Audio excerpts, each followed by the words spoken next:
ঠাকুরের কথা, পরম দয়ালের কথা তো বলে শেষ করা যায় না। তিনি অনন্ত অপার অসীম, তার কোনো কুল কিনারা নাই।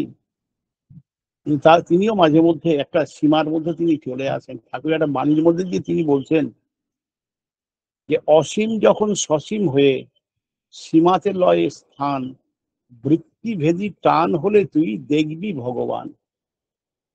এই অসীম সীমার মধ্যে চলে আসেন, নরদেহে এই ধরাধামে চলে আসেন। বিভিন্ন যুগে যুগে এসেছেন, কখনো অবতারকে প্রেরণ করেছেন, কখনো তিনি অবতারই হয়ে এসেছেন। কখন এসছেন না যুগের যখন প্রয়োজন। ভগবান শ্রীকৃষ্ণ গীতায় যে কথা বলেছেন, যদা যদা হি ধর্মস্য গ্লানির ভবতি ভারত অভ্যুত্থানায় অধর্মস্য তদাত্মনম সৃজম্যহম পরিত্রাণায় সাধুনাং বিনাশায় চ দুষ্কৃতাম ধর্ম সংস্থাপনার্থায় সম্ভবামি যুগে যুগে। পরিষ্কার একদম গীতার উল্লেখ। যুগে যুগে ধর্মের গ্লানি হলে তিনি ধর্মকে রক্ষা করার জন্য তিনি আসবেন, মানুষ তাকে গ্রহণ করা দরকার। তাই গীতায় ভগবান শ্রীকৃষ্ণ আবারও বললেন যে জানন্তি মং মূঢ়া মানুষিম তনুমাশ্রিতম পরম ভাবম মম ন জানন্তি মম ভূত মহেশ্বরম। আমি যখন এই মনুষ্য দেহ ধারণ করে এই ধরাধামে নেমে আসি, তখন এই মূঢ় মানুষ, বোকা মানুষ আমাকে ধরতে পারে না, বুঝতে পারে না, চিনতে পারে না। কিভাবে চিনবে? আমার এই রূপ বা আমার এই মাহাত্ম্য দেবাদিদেব মহেশ্বরও জানেন না, এই মূঢ় মানুষ, বোকা মানুষ জানবে কি করে? তাই এরা আমাকে একই দাঁড়িপাল্লায় ওজন করে। যুগে যুগে এরা কষ্ট দেয়, যন্ত্রণা দেয় অবতারকে। যুগে যুগে এটা হয়ে এসেছে। কিন্তু তিনি আবার ঘুরিয়ে ফিরিয়ে সেই অবতার রূপটা চেঞ্জ করে তিনি আসছেন। রূপ যখন চেঞ্জ করে আসছেন তখন তাকে আমরা বুঝতে পারছি না। দেখেন, ভগবান রামচন্দ্রের পরম ভক্ত ছিলেন হনুমান। এত বড় ভক্ত শ্রী শ্রী ঠাকুরের কাছে আমরা শুনেছি, এক হচ্ছে হনুমান, এক হচ্ছে গরুড়, মানে এত পরম ভক্ত। তা রামচন্দ্র যখন তার লীলা শেষ করলেন, সরজু নদীতে প্রাণ বিসর্জন দিলেন, তখন তো হনুমান বেঁচে আছে। হনুমান তারপরে খবর পেল যে তার প্রভু রামচন্দ্র নাকি আবার এসেছেন। কোথায় না বৃন্দাবনে এসেছেন। তা বৃন্দাবনে হনুমান গেছেন তার প্রভু রামচন্দ্রকে দর্শন করতে। গিয়ে দেখছেন একটা কদম গাছের নিচে বেদি, বেদির উপরে একজন আদর্শ অবস্থায় মাথায় হাত দিয়ে শুয়ে আছেন। অনেক দাদারা মায়েরা কেউ সেবা করছে, হাওয়া করছে, গল্প করছে। হনুমান দাঁড়িয়ে দাঁড়িয়ে দেখছে, ইনি আমার প্রভু কি রামচন্দ্র? সবাই বলছে ইনি আমার প্রভু রামচন্দ্র হবেন কেন? ওনার সঙ্গে তো কোনো মিল নেই। আমার প্রভু রামচন্দ্রের হাতে তো ধনুর্বাণ ছিল, তীর ধনুক ছিল, কিন্তু এনার হাতে তো কোনো তীর ধনুক নেই। এনার হাতে তো একটা বাঁশি আছে, আর মাথায় একটা ময়ূরের পালক আছে, চেহারাও তো মিলছে না। তা আমার প্রভু রামচন্দ্র ইনি নয়। আমি এত কষ্ট করে আসলাম, আমার প্রভুকে আমি দর্শন করতে পেলাম না বলে ফিরে যাচ্ছে।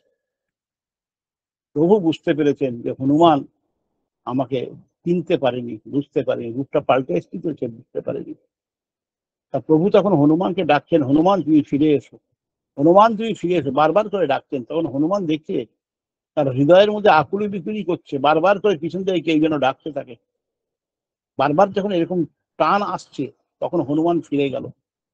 ফিরে সেই কদম গাছের কাছে গিয়ে দেখে সেই কদম গাছের বেদির উপরে সেই তীর ধনুক হাতে, ধনুর্বাণ হাতে তার প্রভু রামচন্দ্র দাঁড়িয়ে আছে। তার প্রভুকে তখন দর্শন করে হনুমান দেখছে, তার প্রভুকে হনুমান দেখতে পাচ্ছে। তা প্রভুকে দেখে হনুমানের এত আনন্দিত হলো মনে, সে প্রভু রামচন্দ্রের কাছে নতজানু হয়ে প্রণাম করলো। প্রণাম করে যেমনি উঠেছে, দেখে সেই বেদির উপরে হাতে বাঁশি, মাথায় ময়ূরের পালক আদর্শোয়া তিনি শুয়ে আছেন। হনুমান বুঝতে পারলেন এটা তার লীলা। তিনি হাত জোড় করে তখন বলছেন তাকে উদ্দেশ্য করে যে শ্রীনাথ জানকীনাথ অভেদ পরমাত্মা। শ্রীনাথ ভগবান শ্রীকৃষ্ণ, আর জানকীনাথ যিনি জানকীর প্রতি ভগবান রামচন্দ্র। শ্রীনাথ জানকীনাথ অভেদ পরমাত্মা। এই পরমাত্মা অভেদ, এদের কোনো ভেদ নেই, পার্থক্য নেই। এই প্রভু তোমাকে আমি চিনতে পারিনি, বুঝতে পারিনি, তুমি আমার প্রণাম গ্রহণ করো। এত বড় ভক্ত হনুমান, তার প্রভু চেঞ্জ হয়ে এসছেন, রূপটা তাকে চিনতে পারেনি। আমার মতো সাধারণ একজন মানুষ, আমি তাকে হট করে চিনে যাব? এটা যে যুগ যুগ তপস্যা যদি থাকে, পূর্ব জন্মে যদি কিছু সঞ্চয় থাকে, তাহলে ইহ জন্মে এসে আমি সদ্গুরু শরণাপন্ন হতে পারবো। পূর্ব জন্মের আমার যদি কিছু করা না থাকে, ব্যাংক ব্যালেন্স যদি না থাকে, ইহ জন্মে এসে আমি খরচ করতে পারবো না। তার সঙ্গে যুক্ত হয়ে থাকা, তার সঙ্গে যুক্ত হলে আমার লাইফ স্প্যানটা বেড়ে যায়, আমি বিভিন্ন গ্রহ বিপদ আপদ থেকে আমি রক্ষা পাই, আমাকে চাইতে হয় না, তিনিই করিয়ে নেন দয়া করে। দাদা বলছিলেন না, তার সঙ্গে যুক্ত হয়ে থাকলে তিনি আমাদের দয়া করে করিয়ে নেন। আমার বিপদ আপদ তিনি হরণ করেন, চিন্তাকে হরণ করেন তিনি, তাই তিনি চিন্তা হরণ। এই পরম দয়াল আসলেন আমাদেরকে এই বাঁচা বাড়ার পথ দেখানোর জন্য। যজন যাজন ইষ্টবৃত্তি সস্তেনী সদাচার পঞ্চবিধান তিনি দিলেন, আমরা সবাই জানি। কিন্তু দীক্ষা গ্রহণ করেই তো আমি তার ডিসাইপল বা শিষ্য হয়ে যাব না। পরম দয়াল সেই জন্য না সত্যানুসন্ন বললেন, এই স্কুলে গেলে তাকে ছাত্র বলে না, মন্ত্র নিলে তাকে শিষ্য বলে না। হৃদয়টি গুরুর আদেশ পালনের জন্য সর্বদা উন্মুক্ত রাখতে হয়, অন্তরে স্থির বিশ্বাস চাই, তিনি যাই বলে দেবেন তাই করতে হবে, বিনা আপত্তিতে বিনা ওজরে, বরং পরম আনন্দে। তার কথাগুলোকে বাস্তবে আমাকে রূপায়িত করতে হবে। তিনি যা যা বলেছেন তার মনের মতো হয়ে আমাকে চালাতে হবে। আমার মনের মতো করে তাকে চালাতে গেলে কিন্তু আমার একটা কনফিউশন এসে যাবে, একটা ছেদ এসে যাবে, বিচ্যুতি ঘটে যাবে। সেই জন্য তার মনের মতো হয়ে আমি আমার জীবনটাকে আমি পরিচালনা করি। তোমার মনের মতো করে আমায় তুমি গড়ে নাও হে প্রভু। তার কাছে প্রার্থনা করতে হয়। আমরা তো প্রার্থনা করতেই জানি না। বলছেন না আচার্য যে প্রার্থনা তাকে কি করতে হয় আমরা সেটাই জানি না। এটা চাই, ওটা চাই, সেটা চাই, এটা চাই, এটা এনে দাও, সেটা এনে দাও, এরকম যেন একটা মানে আমাদের টেন্ডেন্সি হয়। কিন্তু তার কাছে কিছু চাইতে হয় না। মানব কল্যাণের জন্য প্রার্থনা আমি যখনই করব, তখন কিন্তু আমার কল্যাণ অটোমেটিক দাঁড়িয়ে আছে তার জন্য। আলাদা করে আমার কল্যাণ চাইতে হয় না, মানবের কল্যাণ চাইলে আমার কল্যাণ। তাঁর কাছে বহু বহু ভক্ত, জ্ঞানী গুণী ভক্ত দেশ বিদেশে সমুদ্রের ঢেউয়ের মতো, লহরের মতো আছড়ে পড়েছে। যারা বড় বড় সমুদ্রের ধারে গেছেন দেখেছেন, সারাদিন সারা রাত সমুদ্রের যে লহর, যে তরঙ্গ, এই বেলাভূমিতে এসে আছাড় খেয়ে খেয়ে পড়ছে, অশব্দে আছাড় খেয়ে পড়ছে, আবার সমুদ্রে ফিরে যাচ্ছে। এটা আমরা দেখেছি, আর আমি শুনেছি। কারণ ঠাকুরকে দেখার তো সৌভাগ্য আমার হয়নি। 1969-এ শ্রী ঠাকুর যখন চলে গেলেন, তখন আমার সেই সৌভাগ্য হয়নি তাকে দর্শন করার। তারপরে আমি দীক্ষা নিয়েছি। তা পাবনা হিমায়তপুরে সারা পৃথিবী থেকে মানুষের এই ঢেউ তরঙ্গ সেখানে আছাড় খেয়ে পড়েছিল। তিনি যখন সেখান থেকে 1946 থেকে 2 সেপ্টেম্বর দেওঘরে চলে আসলেন, দেওঘরে মানুষের সেই তরঙ্গ, সেই ঢেউ আছাড় খেয়ে পড়েছিল। এখন বর্তমানে আচার্যদেব আছেন আমাদের, আমরা প্রত্যেকে জানতে পারি, দেখতে পেয়েছি আমরা সেখানে কিভাবে মানুষের ঢেউ আছাড় খেয়ে পড়ছে। দীর্ঘক্ষণ লাইনের পর লাইন দাঁড়িয়ে তাকে দর্শন করার জন্য। তাকে একবার দর্শন করে জীবনটা যেন ধন্য হয়ে যায়। তাই কিন্তু আচার্য পরম্পরা রেখে গেলেন আমাদের জন্য, যেটা ইতিপূর্বে কোনো যুগে আমরা পাইনি। এই সৌভাগ্য আমাদের হয়নি।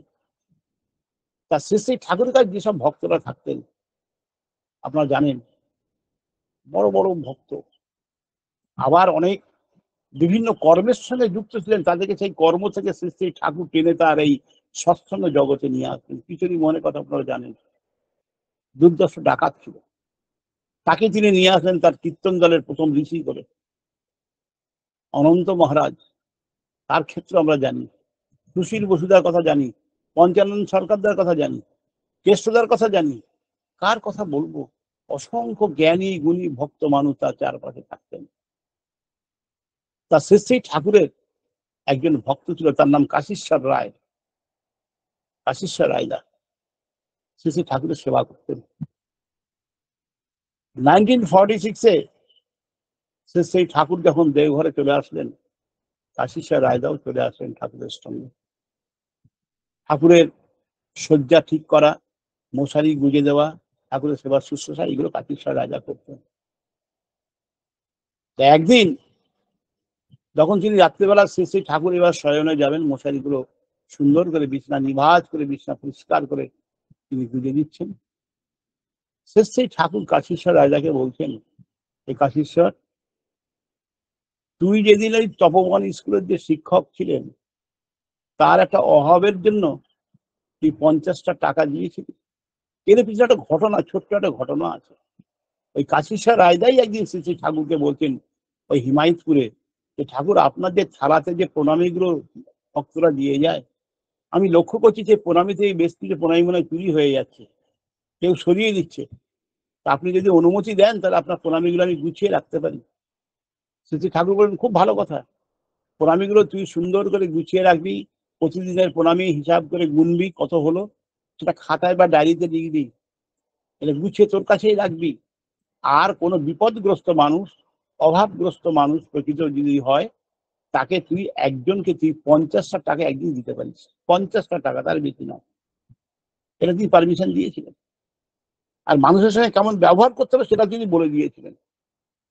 আর কাশীশ্বর রায়দাকে শ্রী ঠাকুর আরেকখানা জিনিস শিখিয়েছিলেন, যেটা সৎসঙ্গ জগতের কাউকে তিনি শেখাননি।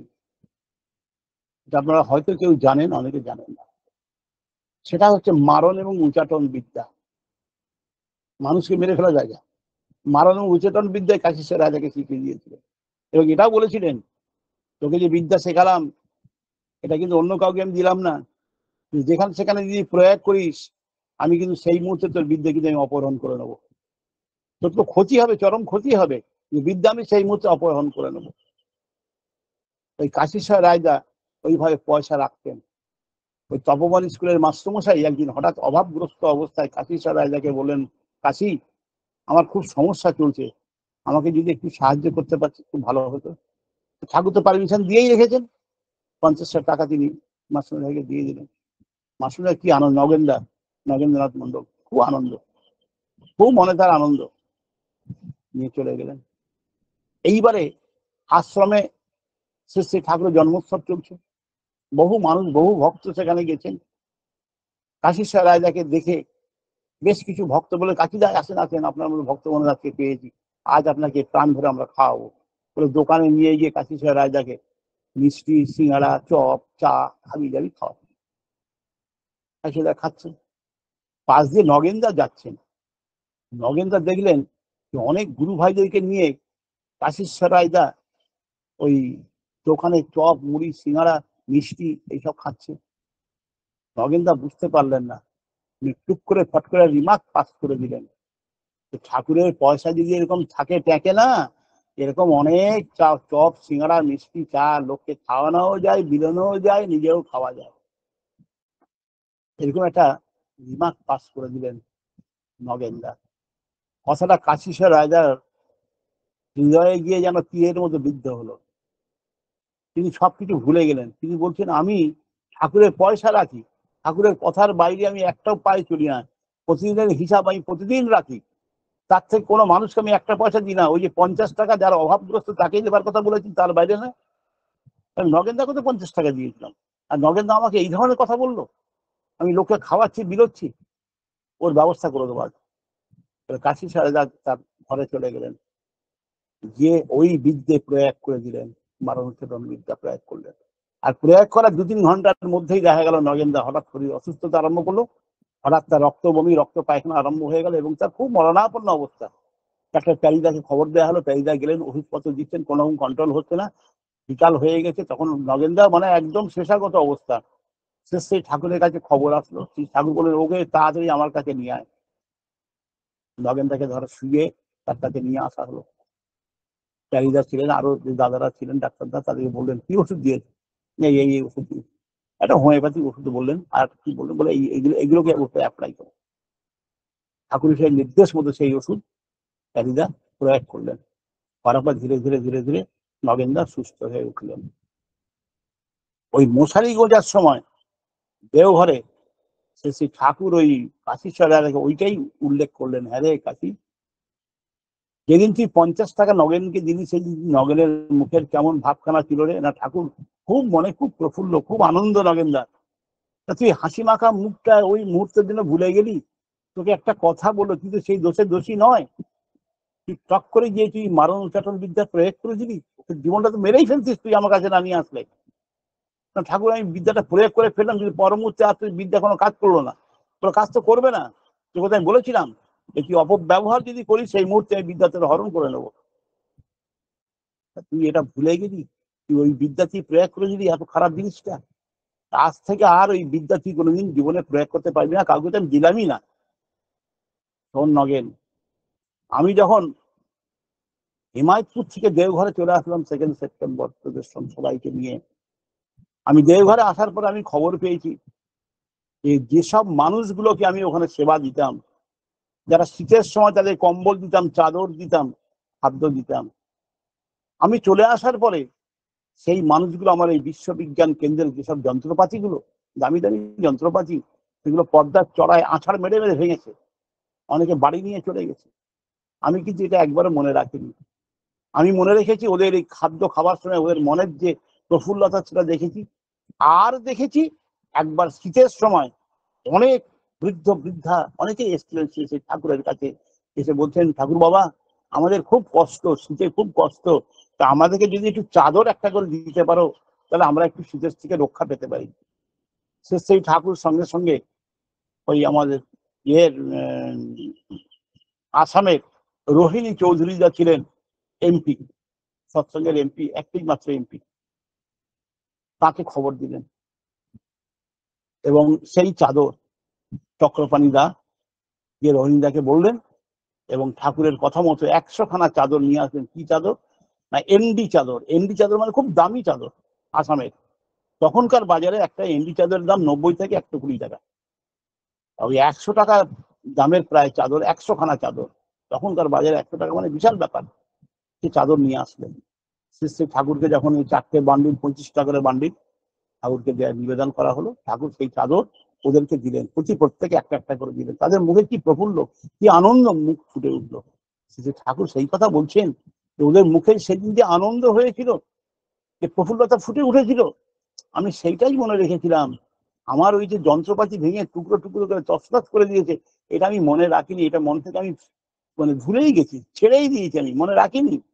আর তুই সামান্য একটা কথা বললো, এই কথাটা তুই সহ্য করতে পারলি না, নগেনকে মেরে ফেলে দিচ্ছি। তাহলে আমরা ঠাকুরের সঙ্গে ঘুরলে কি হবে? মাঝে মধ্যে আমাদের মধ্যে ওই যে রিপুগুলো আছে, কাম, ক্রোধ, লোভ, মোহ, মদ, মাৎসর্য, সব রিপুগুলো, এগুলো মাথা চড়া দিয়ে ওঠে। ঠাকুরের যে নির্দেশ সেগুলো আমরা অনেকটা ভুলে যাই, আচার্যের নির্দেশ আমরা ভুলে যাই, যে আমরা চলার পথটা তখন বিস্তৃত হয়ে যাই, আমরা হয়ে গিয়ে আমাদের চলনটা তখন একটু অন্যরকম হয়ে যায়। আর যখনই চলনটা অন্যরকম হয়ে যায় তখন আমাদের অ্যাডজাস্টমেন্টটা কিন্তু মানে ডিরেল হয়ে যায়, লাইনচ্যুত হয়ে যায়, অর্থাৎ চলা বলা করাগুলো ঠিক একমতো অ্যাডজাস্ট হয় না। তখনই কিন্তু সমস্যা বা প্রবলেমগুলো আমাদের মধ্যে এসে দাঁড়ায়। আমি ঠাকুর ধরে চলছি কিন্তু আমার প্রবলেম হবে কেন? তাহলে যদি প্রবলেম হয় তাহলে আমাকে জানতে হবে যে আমার চলার মধ্যে কোথাও ত্রুটি ঘটেছে, কোনো ত্রুটির জন্য আমার এই সমস্যাটা হচ্ছে, আমার কোনো একটা অসুখ হলো, এর পিছনে কোনো কারণ আছে। ইহজন্ম না হোক আগের জন্মে কোনো কারণ ছিল।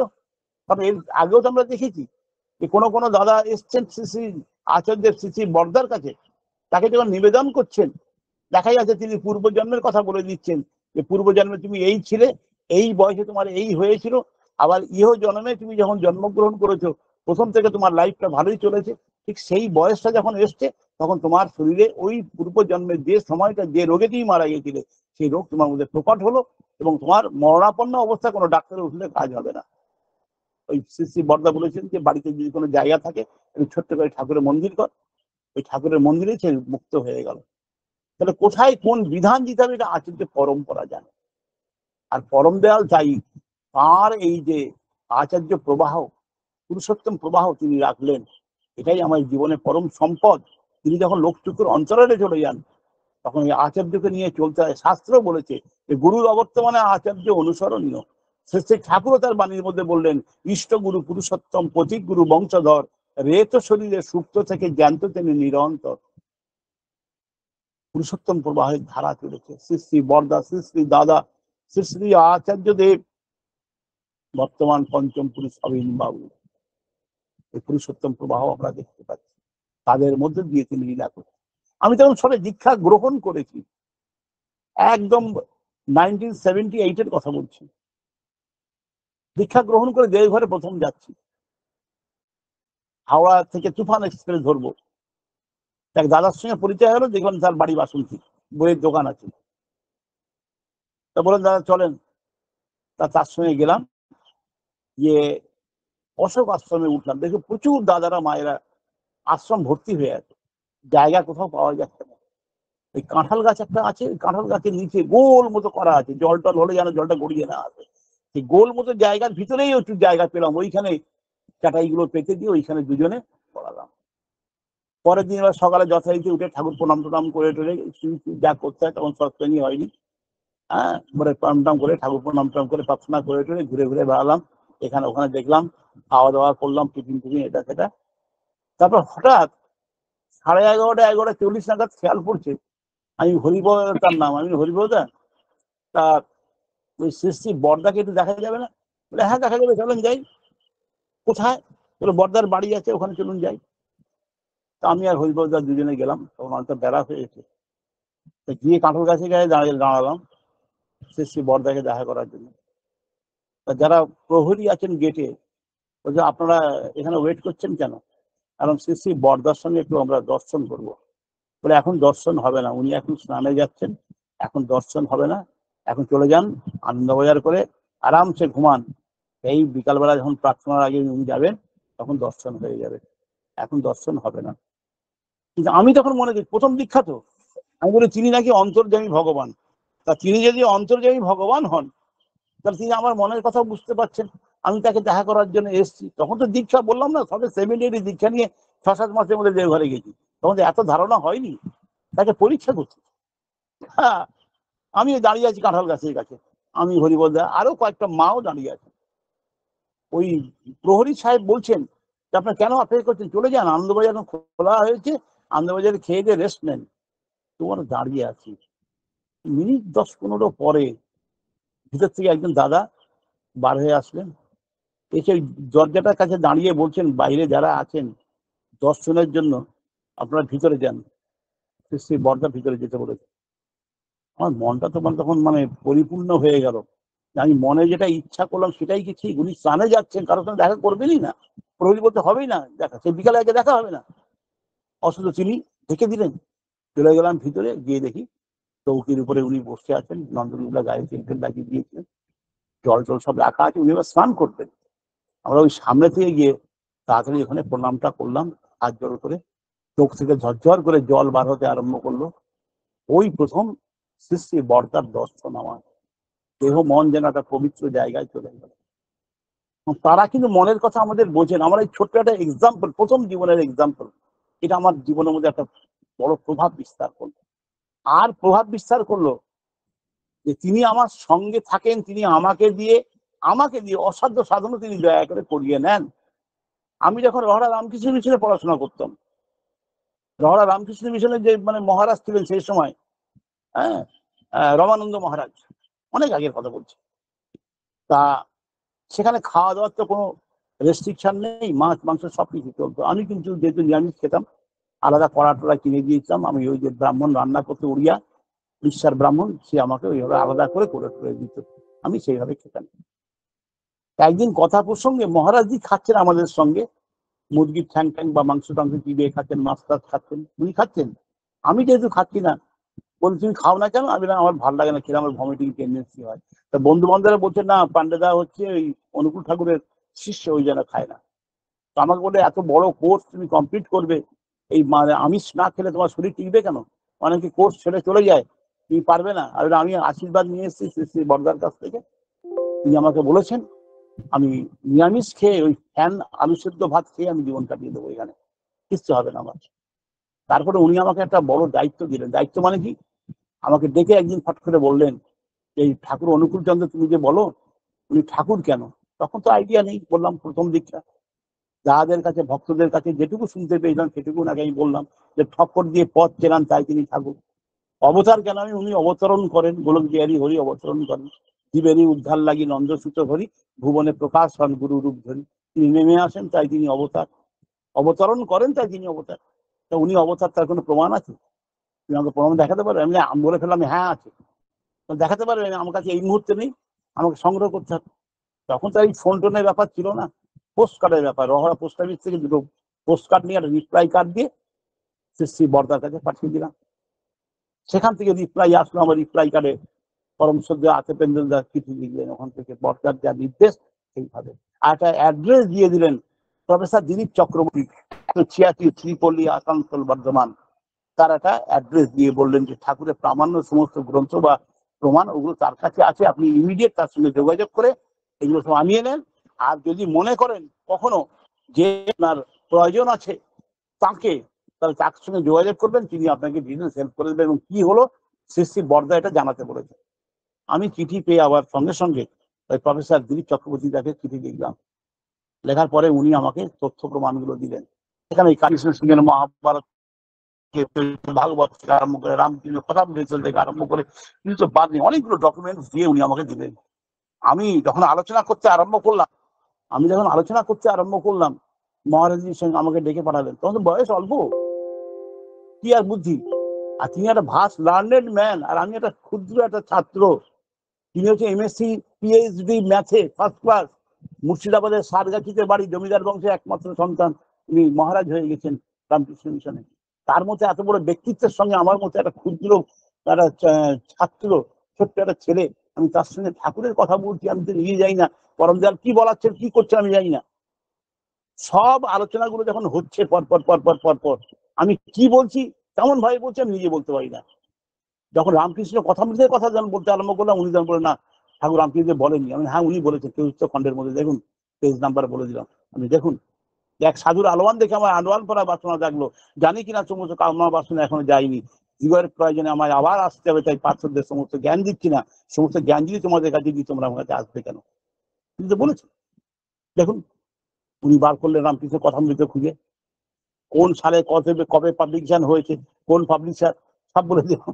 উনি খুঁজে বার করে দেখে টেকে নিয়ে দেখি স্থির হয়ে তাকিয়ে আছেন। আগে মহারাজজি পেয়েছেন? বলেন হ্যাঁ। তখন আমি বললাম মহারাজ আপনি যদি পারমিশন দেন আমার অনেক বন্ধু বান্ধব দীক্ষা টিক্ষা নেবে, তারা দীক্ষার ব্যবস্থা করতে পারে। তো বল তুমি দীক্ষা দেবে? আমি না না, আমার দীক্ষা দেওয়ার ক্ষমতা নেই, যারা ঋত্বিক দেবতা তারাই দীক্ষা দেন। আপনি যদি বলেন তাহলে আমার বন্ধু বান্ধব দীক্ষা নিতে পারবে। হ্যাঁ তোমার রুমে তুমি ব্যবস্থা করতে পারো। কোথায় খুঁজবো ঋত্বিক? দেখলাম ওই সোদপুরে নাটাগড় বঙ্কিমপল্লী খেলার মাঠে ওখানে একটা উৎসব হয়। ওই খড়দা স্টেশনে পোস্টার দেখে আমার এক মেদিনীপুরের এক বন্ধু, তাকে নিয়ে দুজনে চলে গেলাম। গিয়ে একটা বয়স্ক দেখে মানুষ ধরতে হবে, ঋত্বিক বলে তখন এই ধারণা তো, একটা বয়স্ক মানুষ হবে, হাত কাটা পাঞ্জাবি হবে, কালো একটা পামসু হবে, হাতে একটা দণ্ড থাকবে, একটা কালো ব্যাগ ট্যাগ কাঁধে থাকবে, এরকম হলে একটা ঋত্বিক হবে। তো ওরকম খুঁজে একজনকে পেলাম, তাকে বললাম, তিনি তো শুনে চমকে উঠে বললেন কি বললে? রহরা রামকৃষ্ণ মিশন ঠাকুর অনুকূল ঠাকুরের দীক্ষা? আমি হ্যাঁ মহারাজের সঙ্গে কথা হয়েছে। বলে বলো কি? আপনি হ্যাঁ। আমি তাহলে গিয়ে কিন্তু মহারাজের সঙ্গে কথা বলবো। হ্যাঁ যাবেন। পরের দিন সকালে উনি আসবেন, মহারাজজির কাছে নিয়ে গেলাম, মহারাজের সঙ্গে কথা উনি বললেন। মহারাজজি বললেন ডিটেলস ওর সঙ্গে কথা হয়েছে, খুব ব্রিলিয়ান্ট স্টুডেন্ট, আপনি ওর রুমেতে দীক্ষার ব্যবস্থা করতে পারেন। ওই আমার রুমে প্রায় সেদিন হলো সাতজন বন্ধু বান্ধব দীক্ষা নিল। তিনি দয়া করে করিয়ে দিলেন, এটা তারই দয়া, তাছাড়া হয় না। আবার ওই ইয়েতে কি বলে ওই বঙ্কিমপল্লী খেলার মাঠে ওইখানে যে উৎসব হচ্ছে, সেই উৎসবে মঞ্চ আলোকিত করে বসে আছেন মানিকদার মতো মানুষ, শেখ মুক্তারানির মতো মানুষ, নামি দামি সব মানুষ সেখানে বসে আছেন। সেখানে আমাকে ননিদা বলছেন যে তুমি রামকৃষ্ণ মিশনের স্টুডেন্ট, কিন্তু খুব ভালো স্টুডেন্ট মনে হয়, তা তুমি একটু 5 মিনিট ঠাকুরের কথা বলবে? আমি আগে আমি স্টেজে কখনো উঠিনি। তুমি কি বলবে? ঠাকুর বলাবেন? যে ভাই আপনারা বলবেন আমাদেরকে ইন্সপিরেশন দেন, তুমি কি বলবে? ঠাকুর বলাবে? ওঠো এসো 5 মিনিটে ঠাকুর কথা বলো। বলে একটু পরিচয় করে দিতে রামকৃষ্ণ মিশনের পরের ছেলেটি 5 মিনিট শ্রী ঠাকুর সম্পর্কে একটু 5 মিনিট বক্তব্য রাখবে। 5 মিনিট জায়গায় 7-8 মিনিট বলে ফেলেছি। হ্যাঁ নামার পরে সবাই বলে খুব ভালো হয়েছে। যাই হোক যেমন বলেন আপনারা সেইভাবে মানে। আমি এবার খুব ঠান্ডা পড়েছে, একটু বাইরে সব দোকানগুলো আছে, যাই গরম জল বা একটু চা টা খাই। একটা ইয়ং ছেলে 24-25 বছর, সে এসে আমাকে ধরে ফেললো। আমাকে বলতে দাদা এই ভাই তুমি কি একটু আগে ওই স্টেজের উপর বক্তৃতা রাখছিলে? আমি মেরেছে। আমি সবে আলোচনা করলাম আর করতে করতে বিপদ আমার ঘাড়ের উপরে। বলে হ্যাঁ আমি দাদা একটু আগে আলোচনা করছিলাম। না তুমি আলোচনা করছিলে, আলোচনা ভালোই লাগলো ভালো বলেছো, কিন্তু আমার একটা কথা আছে। আমি বলুন। না আমার একটা জন্মগত সংস্কার আছে। আমি বলুন কি সংস্কার? না সংস্কার হচ্ছে আমি চোখে যেটা না দেখি সেটা আমি বিশ্বাস করি না। এই তো আশ্চর্য ব্যাপার। আর আপনার নাম কি? নাম বললো। আপনি কি করেন? বললো ফিজিক্সে অনার্স, এবারে এমএসসি তে অ্যাডমিশন নিয়েছে সম্ভবত। ফিজিক্সে অনার্স। তা আমি তাকে ওই ফিজিক্সের ভিতর দিয়ে একটু বায়ু টায়ু দিয়ে কথা বলার চেষ্টা করলাম। বায়ু চোখে দেখা যায় না, লোকে বিশ্বাস করতে হয়, অনুভব করতে হয়, ইত্যাদি ইত্যাদি। তাও হচ্ছে না। ম্যাগনেট দিয়ে বোঝানোর চেষ্টা করলাম, এটা নর্থ পোল সাউথ পোল, টান আকর্ষণ বিকর্ষণ কিছু দেখা যায় না। যখন দুটো পোলকে পাশাপাশি রাখা হয়, সমুদ্র বিকর্ষণ বিষমুদ্র আকর্ষণ ইত্যাদি, এসব অনেক কিছু বললাম। বলেও দেখি না, সে একদম মানে সেও খুব ব্রিলিয়ান্ট ছিল তো, সে কোনো রকম আমাকে একদম মানে তার কথার মধ্যে ঢুকতেই দিচ্ছে না প্রচন্ড ভাবে। আমি মানে আর লোক চাষপাশে বেশ 5-7 জন দাদারা মায়েরা সব দাঁড়িয়ে গেছেন, ওই তার সঙ্গে আলোচনা হচ্ছে। আমার বন্ধুটা ওখানে আছে, ও থেকে থেকে আমার গা আবার টিপছে, মানে বেশি এখানে আলোচনা করিস না, এইসব ইয়ং ছেলে ফেলে কোথায় মারধর তোর দেবে টেবে, দাঁড়া না দেরি কর। লাস্ট টাইম বলছি, দাদা আপনার নাম কি? তা বলতে আমার নাম কি ঘোষ, মনে নেই, বহুদিন আগে, প্রায় 40 বছর আগে কথা বলছি, মনে নেই। তা কি ঘোষ? তাই বলে আপনার সঙ্গে খুব ফ্র্যাঙ্কলি একটা কথা বলবো, আপনি কিছু মনে করবেন না তো? বলে না না না না, মনে করবো কেন, ভাই ভাই আলোচনা ফ্র্যাঙ্কলি আপনি করতে পারেন, কোন সেন্টিমেন্টে নেবেন না তো? বলে না না, সেন্টিমেন্টে নেবো না, আপনি বলুন, নির্ভয় বলুন, বলুন না, আপনি আমার সঙ্গে কথা বলেন, আমি আপনার সঙ্গে কথা বলছি। আমি বলছি আপনার বাবার নাম কি?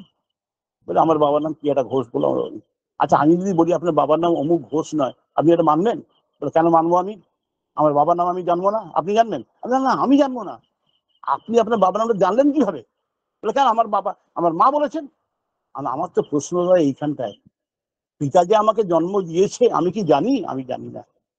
মা আমাকে ইন্ডিকেট করেছে এটা তোমার পিতা, তাই আমি মায়ের কথা বিশ্বাস করে আমি পিতাকে জানতে শিখেছি। পিতার নামটা আমি স্কুলে যখন ভর্তি হয়েছি সন অফ অমুক লিখতে আরম্ভ করেছি।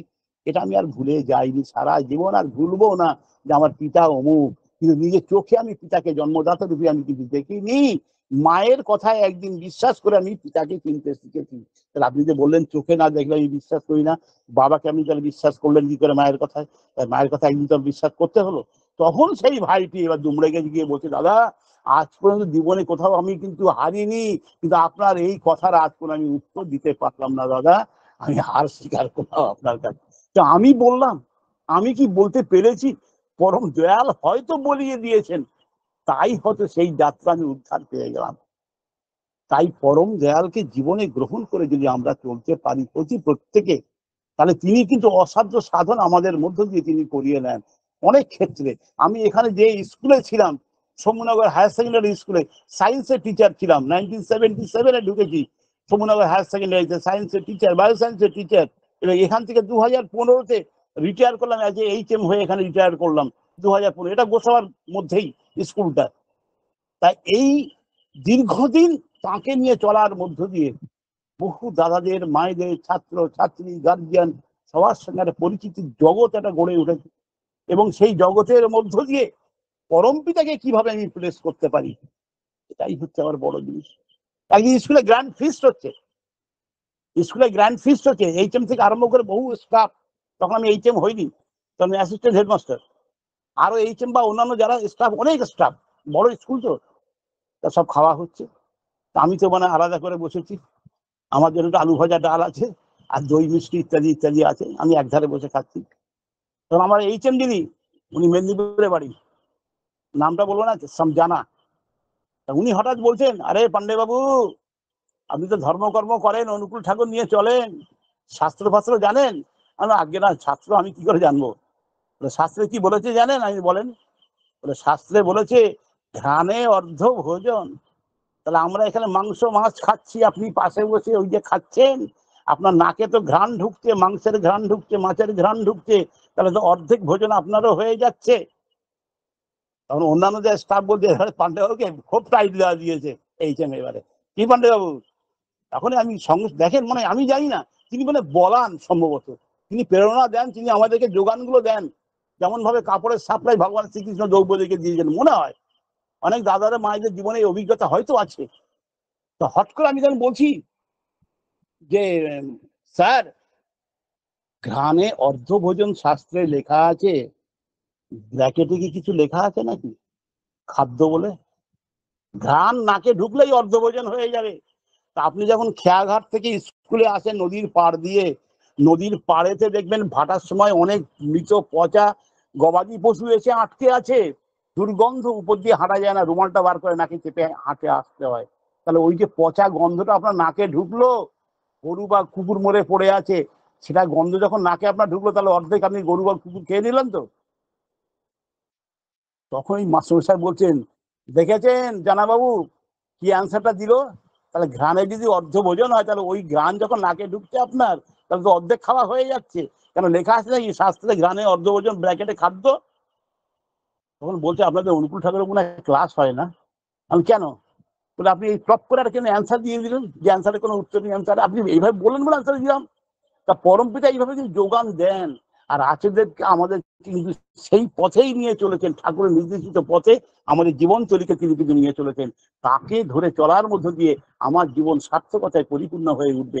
আর তাছাড়া আমি যাই করি না কেন, আমার সমস্ত কিন্তু রেজাল্ট কিন্তু যাবে জিরোতে। দেখতে পাচ্ছেন, কোটি কোটি টাকার মালিক আজ নিঃস্ব ফকির হয়ে গেছে। আজ যে রাজা ধীরাজ, কাল সে ভিক্ষা চায়, চিরদিন কাহার সমান নাহি যায়, যদি না থাকে গুরু তার সহায়। তারে কিন্তু তাকে ফকির বা ভিখারি যাকে বলে, ভিখারি হয়ে তার জীবনটাকে অতিবাহিত করতে হবে।